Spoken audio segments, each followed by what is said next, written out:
Hello, everybody. Welcome back to another week of the Better Events podcast. This is Mary Davidson, one of your co-hosts, and in today's episode, we are talking all about what does a post-event process look like for event planners.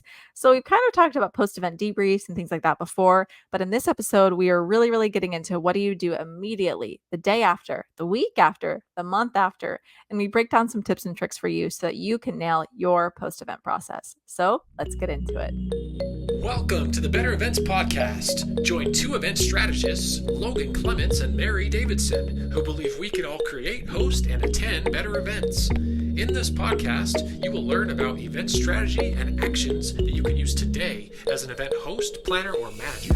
Hear directly from the people who are creating innovative and inspiring events today and tomorrow, and grow your business along the way. Now, let's get started, and thanks for listening to the Better Events Podcast. Hi, friends. Welcome back to another episode of the Better Events Podcast. I'm one of your co-hosts, Logan Clements, and I'm joined by fellow co-host Mary Davidson. And in this week's episode, we are diving all into what a post-event process looks like as an event planner. But before we do that, it's time for our conversation starter, which it's November. It's fall still in my head, Mary, even though it might be getting a little chillier here. So a fall kind of themed question for you, Mary. What is your favorite flavor of pie? I love a good apple pie, but it has to be good. Like I dislike a lot of apple pie because I don't think it's good enough. Or key lime pie. Does that count? I feel like key lime pie is like one of those like all year round desserts, but like apple pie is like a fall dessert. I don't know. Key lime pie is my favorite. What about you? Controversially, I'm not really a pie person. So I don't really have a favorite pie technically. I love pie crust. Like I would Mm. just in an apple pie, I would like eat the crust off of it and maybe a bite or two of the filling. For whatever reason, I never loved like a mushy consistency as a kid growing up. As an adult, I've gotten into some foods that I would count in that consistency kind of thing. But for whatever reason, pies are not really high on my list. I think I've fallen a little bit in love with a pumpkin pie, but I would be remiss if I didn't say that my grandmother's, my nanny's apple pie is my favorite kind of pie. If I had to have a pie, but multiple people in my family love her pie. So I usually am like, I just want a little tiny slice, mainly for the crust. And then everybody else eats it, not just at dinner, but usually the next day for breakfast and any other time until the pie has disappeared. Have you put a pie in a milkshake and made a pie shake? Because that is a very good way to consume a piece of pie. You should try it. I have not. I will add it to my list, Mary. I like It's that. like a nice little chunky milkshake, but with a good flavor. Try it. All right. All right. It's on my list. Awesome. So we are going to get into our topic, which we always look forward to. Today, we are talking about what does a post-event process look like for event planners? And we just, we love a good post-event process, but we think that there's always ways that we can do better. And so we are going to share, learn from each other, and also maybe admit that there are things that we could do better as well. And so we're excited to hear from you all what you do for your post-event process, but we will share some things that work for us. Yeah, and before we jump into it, we do want to remind you that we are selling tickets for the 2024 Better Events Conference, December 18th and 19th. Mary, we are just a little over a month away, which is a little crazy to think about. But you have probably heard us talk about it, listeners. It is 1 day in person, 1 day virtual. We have two different types of tickets and all access that gets you access to both days. So you can join us in Tacoma, Washington, and a second ticket that is just for Thursday, the 19th, the virtual day only. I have a hard time picking what my favorite thing is that I'm excited about for the conference. But I do think our theme of growth is something that just continues to resonate as we've been talking to our speakers. On the virtual day on the 19th, we're going to have things where we're talking about growing outside of your comfort zone. We're doing a series of breakouts on that topic, which that, Mary, I'm a little jealous because I want to be able to clone myself and go to all of the sessions at one time. But unfortunately, I won't be able to. Luckily, they're recorded, so I can go back and watch the ones that I miss. But that's kind of, I think, a fun reframe for all of us is thinking about growth in different ways as we look into 2025. So to buy your tickets to join us, visit bettereventspod.com/conference. All right, Mary, post-event process. This is something I feel like both you and I, again, we have our things, but it's also, it's always easier said than done. Do as I say, not as I do. I'm sitting here looking at my to-do list and I have 3 events that I still need to do the proper post-event process for. But let's start broad for our listeners. When we say post-event process, what do we mean, Mary? Basically, it's anything that happens post-event, if I could just really oversimplify it. But not just anything, it's the process. So, like, what needs to happen when the event is done? What key steps do we need to take to be able to close out the event? Or even from, a different perspective, like from, Logan and I have our own businesses, but for the event hosts, whoever the organization is hosting the event, there are some very specific things that they need to do to be able to wrap up their event. I would say there are some essential steps, and then there are some best practices that will really help you maybe be more successful come the next year. I do want to caveat and say, kind of as Logan was saying, me personally, I am terrible at this process. The post event process, I think we all feel that we're just like tired by the time an event is over. So, like Logan said, I just finished 2 events and I'm like, I don't want to deal with anything post event. I just feel sort of done, and I think that's how we feel. And so let us have a moment to come together and say we realize that. We also know the importance. Sometimes it's challenging, but I would say that is what the post event process means to me, both literally and emotionally. I mean, that's very real, Mary. I'm with you. Yeah, I think post-event process, I'm excited for this episode because it's kind of like the least sexiest part of what we do. Like, we get really excited about being on site, and, the build up to being on site, it involves a lot of pre-planning and all the details and all this stuff. And then you get to the event and you're done and you're just, yeah, you're tired. And so it's just like, oh, I have more tasks to do once it's over. And so I just feel like it's not the celebrated part of the process by most people. I personally feel like I'm a huge advocate for doing it right. Do I always do it right? No. But I'm a big advocate that, like, actually properly wrapping up your event, doing some of these tasks we're going to talk about, set you up for success in the future. And so that's how I always try to reframe it, especially when I'm tired, is to say, let's, think about future Logan, and future Logan's not going to remember 80% of the things that happened. So if I write them down now, I'm going to be able to remember them. But before we break it down, we're going to kind of break this down by time, listeners. And so, and first, I feel like from my pro tip for you guys is, most people think about post event, it's after the event happens. My favorite pro tip about the post event process is to schedule your post event debrief before your event happens. So that means you're in the week or two before your event even happens. I don't mean do it, but like schedule it, like figure out on people's calendars, hey, our event's on the 20th. Are you guys available the week after to debrief, or 2 weeks after? You'll often find that, some people go out of town, they take time off. They, have been heads down on this event for so long, and they're all of a sudden now out of the office. And a lot of times that out of office does not align with everyone. So this is sometimes harder than it than it sounds. But I have just found, if you wait until you're tired after the event, you're often going to do that debrief weeks, sometimes even a month or two later, which I think is helpful to do rather than nothing, but not as helpful as doing it closer to the actual event while things are fresh. And so that is something that my goal is almost always to have the post-event debrief scheduled on my calendar before I even set foot on site. Just because also that gives me a deadline for these to-dos I have of this post-event process, to be like, okay, well, we're debriefing in a week, so it has to be done in a week, versus open-ended some amount of time. Yeah, I love that as well, and I don't know, I feel like maybe I got that from you, but now that's part of, like, one of our ClickUp templates when we have an event. It's scheduled the post-event debrief, and it's before the event date.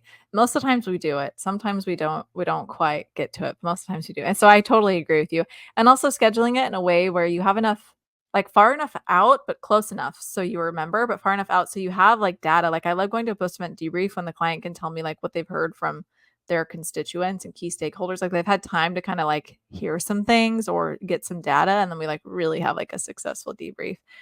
The other thing, which I know this resonates with you, Logan, too, is to immediately write things down so you don't forget what you want to share. And I think we all know that, but sometimes it's really easy to not do it. So something that I've like really had to like be strict on myself is, during the event, I do have something on my phone that I'm writing stuff down, because I'm telling you, I will not be able to recall half the stuff that happens. It's just there's way too much. So that's something else I think immediately you need to do, and need to tell everybody to do. Like, just jot your notes down while it's fresh in your brain. I'm telling you, it's going to save you time later. Yeah, I think that's our first question, right? Is, what do you do immediately after an event, or even on that same day? And I am with you, Mary. And that's why I'm looking at my desk here. I have a stack of papers that are my paper printouts of my run of shows and my on-site pieces of paper, and I have written notes in all different corners and nooks and crannies. So I do need to go through them and then capture that somewhere. So that's why it's sitting there. But yes, taking the notes in the moment. Something else for a lot of what I do with production, a lot of it's time based. So I usually have a column in my run a show that I hide up until when I print it for on site.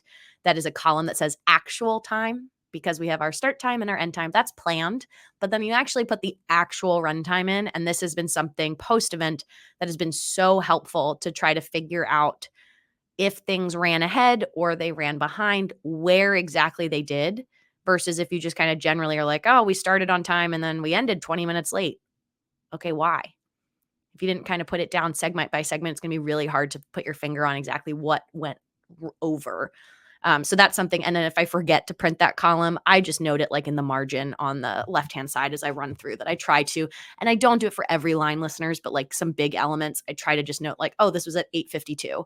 Okay, this was at 8:57. And not only is it helpful for the client if they want that info, but it's helpful for me for different types of events. To be like, oh, a live auction item on average might take anywhere between 2 to 4 minutes. And that's just what it is. So maybe if I'm building the run a show and I'm helping a client figure out how much time, let's split the difference of that. It's going to be 3 minutes an item, because you're going to have some go long, some go short. But it just helps me put real numbers and experience behind some of these estimates that I'm asked to give for some people. So, Mary, you also, I feel like, put me onto it, and I haven't executed yet, but you said that I feel like you've mentioned you give yourself voice notes on your ride home sometimes I to try to. capture. Logan, I just told you I was going to do this too, and I like ended up making one, and I have so many ideas of ones I like wanted to make. So I mean, aspirationally, yes. Yeah, I feel like that's a good one. I did that around one of my projects this summer as like a gut check, not so much for the post-event process, but this was more just for me. It was like a little like time capsule. So when I'm doing this event again, I can go back and listen and be like, wow, I didn't know what I was talking about, or wow, that was really helpful. um, but anything else, I feel like on day of, as a post-event process, if you are someone in charge of any physical items, like inventorying them, packing them up, this is something that, at the end of an event, stuff just can get thrown in boxes, especially if you're trying to get out of a venue by a certain time. And there's definitely a time and a place where speed is essential. But if you can give yourself the gift of time, I'm thinking about roles where when I've been like the registration manager, I will purposely start packing things up earlier in the day. Like anytime I have a moment, putting things back in the right place or labeling a box, just because, again, when you throw things kind of into all different containers and nobody knows where anything is, someone's going to have to sort through that in the future, or you're going to get these again on site the next year and be like, what was in the, I can't tell you what this is or what's in here. So again, easier said than done, listeners. We've all been that person just throwing things into containers to get out of a place. But if you're able to intentionally label things or put them in the right spot or take that item to where it needs to go in the moment, you're going to save yourself towards the end of the event of having to like clean up stuff. And or knowing where stuff goes. Like everyone knows a lot of florals gets either thrown out or sent home with attendees. Pre-event, having decided like this is the table where we're going to put all the florals so folks take them as they walk out. I think that there's a lot, but those are like the key ones for sure that immediately we really, really strongly suggest that you do. And then it comes next the day after the event, what you do, which this is a whole other list, which is just kind of crazy. I'm like stressed out thinking about the post event process. So, some of the things that you could do the day after the event, there's so many. The top of mind one for me is I think you, as an event professional, owe yourself a break the day after the event. Take a minute. I feel like your brain needs a second. And something I love to do is to take a bath or to use, Epsom salts or something on your feet. Or like if you have a little foot massager, like, something like that. I think you owe it to yourself the next day because you're probably going to be a little tired. So take that personally. I think that we need a little bit of recovery time the day after an event. Logan, what would you add? What needs to happen the day after an event? Do I do it aspirationally, Mary? Right. Like, yeah, I agree with you. Rest is really important, whether this is the day after or the week after. I don't know the number of event professionals that I'm always like, do you get time to recharge after this? And they're like, no, on to the next thing. Which I'm like, great. But eventually, somewhere in there, you got to build in some rest. Day after the event, I feel like if I'm not going to actually do my post-event process, like my checklist, I need to at least like brain dump some of that, whether it's like nuances of like, oh, don't forget to send that one file to somebody. Like, again, I do a lot of production things. So making sure like, well, I should have said that, I guess, on the event day, make sure you get the final files from your AV team of like, here's the final presentation we used, the final, if there were changes or anything that happened on site. And then I try to upload those as soon as possible. Anything my client needs, I tend to do that faster, just because I know they need that. And, but yes, I feel like for me, usually a little bit more space happens like in the week after, for events. And I don't know, Mary, if this is a good spot, if we want to pause and just talk through some of, like, you mentioned a ClickUp list. I feel like just talking about the process itself. You got me into ClickUp. I use ClickUp. I have templates. Sounds like you have templates as well. And I have a pre-event checklist and a post-event checklist that is inclusive of like, 15 tasks, everything from like create final invoice to send final invoice to schedule post-event debrief like we had. And so I can duplicate that for every event that I do. And then I go through and try to put due dates to keep me on track, that coincide a couple days after the event or the week after, if I know a client needs an invoice by this date, that kind of stuff. And my ClickUp list, I will admit I'm more a paper planner girly, but that is a helpful way to like catch the things that maybe my brain missed. So that is how I use to kind of keep track. I've figured out 12 to 15 tasks that are almost standard across all of my projects. And then I just delete the ones that aren't relevant. Like not everybody, I do a post-event report where I write everything down that happened and everything that I would change or improve for the year after. Some of my clients in my contract, it's included. They get a copy, a client-friendly version. And in some of my clients, again, my lower scope ones, I usually just give them a call. Like I include a call to debrief, but they don't necessarily get a copy of my report. So I will like delete that if I don't have to send it to them. I'll delete that task. But Mary, what's your like process that you're using to track these tasks? Yeah, it is ClickUp, and it's for the post event. It really is only like 3 or 4 items on the list that are recurring, and like you said, it depends. So sometimes some are relevant, some aren't, or I will add more based on requests. But yeah, it's really just using that ClickUp list, and the other thing too is utilizing ClickUp to figure out. You kind of mentioned a thing about timing earlier, but like how much time something has taken, and so that's my tool. That's the main tool. That's like the process.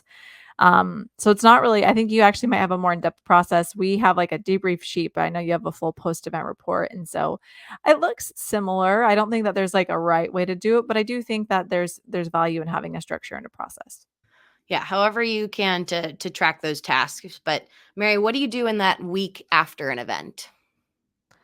The week after the event is where I think things really start to hopefully slow down. You're starting to just like answer the little final questions that might be coming through. You're getting final invoices. And then, like Logan, you said, maybe this is around the time that you send your final invoice. And so that happens. You pay out your people, all of those things. And then we've had an episode all about thanking, but within this week is where I think it's important to thank for like hosts, to thank their volunteers, to thank their key, individuals. But for us as event professionals, to thank the people that we've worked with, whether it's a vendor or a colleague or whatever, but just like make sure some thanks is given within that week, whether, it could be a text, but just wrap up that little relationship you had during this event, which is so funny because with events, you like go through stuff together and then you never talk again. But like just wrap that up with a quick little, like, thank you. We went through this together and it all worked out.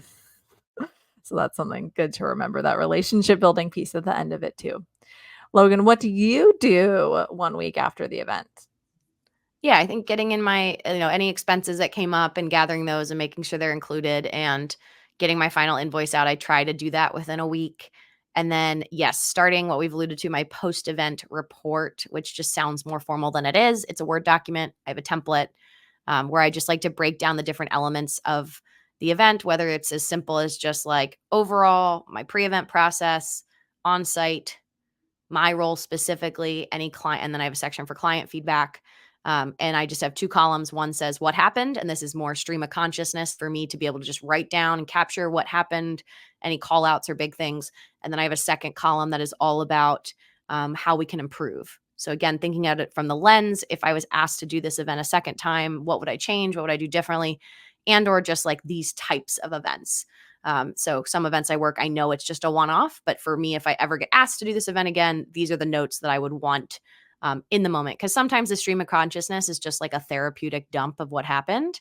And then I find the second column is more my constructive. Here's, let's do something about it. How could I avoid what happened or build upon it? And I don't say finish it. You can hear me, listeners. Usually I will not finish it the week, that 1 week after, but I at least start it and start trying to compile things. Because again, as event planners, it's just so easy to you finish an event and it's just on to the next one. And you have no time to wrap it up and take that time. So that's probably, I'm at least trying to start it, if not finish my post-event report. Anything else within the week? If not, let's move to 1 month after the event, a whole month. By then you've moved on and probably done other events, but what are you doing Yeah. within 1 month after an event? Mine, I feel like my 1 month checklist is like very silly. It seems very silly, like admin things, like archiving the project folder into my master folder of projects, cleaning up anything that was on my desktop that just because we were in the flurry of the event, I dropped things there. I also have been doing something that's been really helpful for me is that I try to, and it's on my ClickUp task, is to take photos from the event and put them on my laptop, like on my computer. I have a big master folder that's event photos. And so I make a subfolder for every event I work, and I try to transfer whatever relevant photos, whether these are for my own personal use of photo of me, with some of my colleagues that I work the event with, or if it's just even like reference pictures. I am guilty of having thousands of photos on my phone and they just stay on my phone. And I have found when I need them for like social content or newsletter or just for reference, it's not as helpful having it on my phone. I have to like kind of scroll via time and all of that. But if I take the time just to pull out 10 to 15, and or I can also delete a bunch of photos from my phone while I do this process, I transfer them to my laptop and put them in their lovely little subfolder. I archive my like Google Drive folder that I have with them, just kind of all the little like things. And by then, hopefully, I've been paid. So that's where Mary, for you, talked about thanking people. I agree with you that I think you should do it within that week. But then I try to do like a more formal, email thank you to the client, kind of wrapping it up, full bow. We are done working together as of right now, or, let's talk about your next event. Usually by the end of that month, out from the event. How about you? What do you do 1 month out? Yeah, same with what you just said there at the end. I like to give it kind of a month where I'm like, okay, nothing else is coming in. We're like truly done with this event. I'm going to send that one last email that is a thank you. And then I ask them for a review request if I want to. And I'll send them the links to leave a review. Sometimes they do, sometimes they don't. But I think that's like a good like last little moment thing.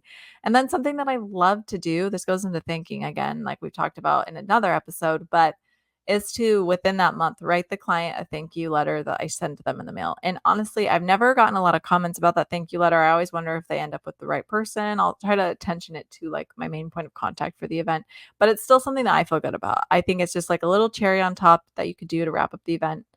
That's just a little different than also sending an email. So I like to send that thank you card as well within the month.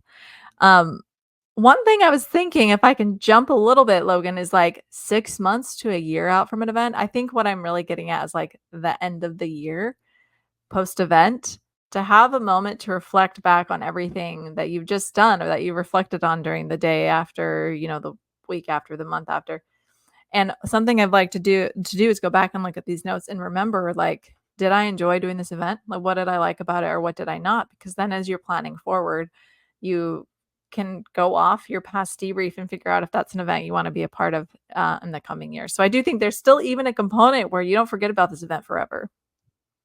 Yeah, no, that's a great point. I do that with my end of year retreat that I do for myself. I really take a look at both the report, but also I track my time. We've talked about it here on the podcast, and I don't always, unless I feel like I'm wildly over hours, would I kind of audit that during this post event process. I usually just kind of let it go. It's more just data for myself, and then at that end of year retreat, I do actually look at the data. Probably good sometimes because I do that a little later, so I'm not jaded when I find out I did work a ton of hours that I just like, personally, it hadn't felt like a lot. I thought I was just being helpful, and that has been a really good way for me to reconcile a little bit more like the financial side of things of being like, "Wow, okay, I spent this many hours. Here's what I actually got in, plus all the expenses that sometimes are included or aren't that came up around the event." And I use that plus the soft data of, yeah, how did I feel with working with this person, that kind of stuff to help inform me kind of moving forward if I want to work that event again, if I want to work with those folks again, like that. I agree with you. That is really important, making sure you take that time. And if the end of the year is a bad year, like that's just a natural time for me where I'm getting reflective. So that's why I like the end of the year. If that doesn't work for you, like find a season when you have a little bit of breathing room to like look back and analyze kind of your why. Or if you work internally at a company, it's more just what, like, are these events worth it? Should you put your energy somewhere else? Are you actually seeing the return on investment that you're looking for? Like some people will do that per event, but I do want to make sure you're taking time, like overall, to look at your event strategy. What else, Mary, do you think, like, what do attendees want post event? I think they want pictures and like some update or like some communication, something. It's like just don't go dark. Send a recap, something. As an attendee of events, I love getting pictures because I'm like, am I in any of the pictures? And it's just like a memory to be able to keep. So I love when people release their photos for the event. I think that's really fun. But yeah, I would just in short say there's lots of strategy behind what you could send post event, but as an attendee, just getting something is awesome. Logan, what would you say? Yeah, following up on whatever was, yeah, photos is a great one. If you promised recordings, links to slides, or if it was like fundraising, did you hit your goal? If you said, hey, we're still tallying some things, like let people close that loop. And I mean, even if you are someone who's a year ahead in your planning and you already want to tell your attendees to save the date for next year, hit it while people are still thinking about your event. And we know as planners, we're tired when the event's over. So I know as event hosts or event marketers, you get tired as well. But I just feel like this is sometimes a missed opportunity. Some events don't do it until a month or two later. And then I feel like you've lost some of your momentum. But Mary, is there anything else you think like clients want post event? I feel like both of our post event processes are very client forward.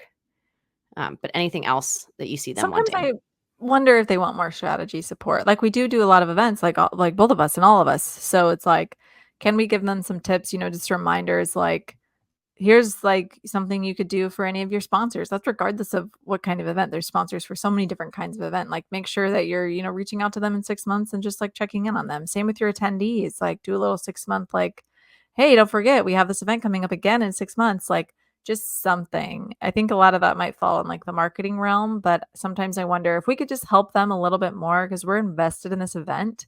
So if we can give them a couple tips, like we may not talk to you again for the next 9 months or so until we get involved again if we're working together again. But here are some tips that you can kind of keep rolling throughout the year.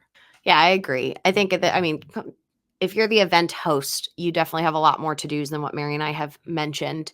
But just making sure you carve out that space for it. I think that's why I love my post event report so much, is because I have clients who don't necessarily want it or see the value in it, but I do. And it's helpful for me. Again, like you said, if we're going to work together again, let me like give myself the nuggets of what I would do differently. Um, and just to give that gift to future me, because a year out from an event, you're not going to remember some of the little things. I have one of my favorite notes is I have it for one of my clients. I've noted exactly, and I don't know that much about haze, like the fog you see at events that makes the lights look really cool.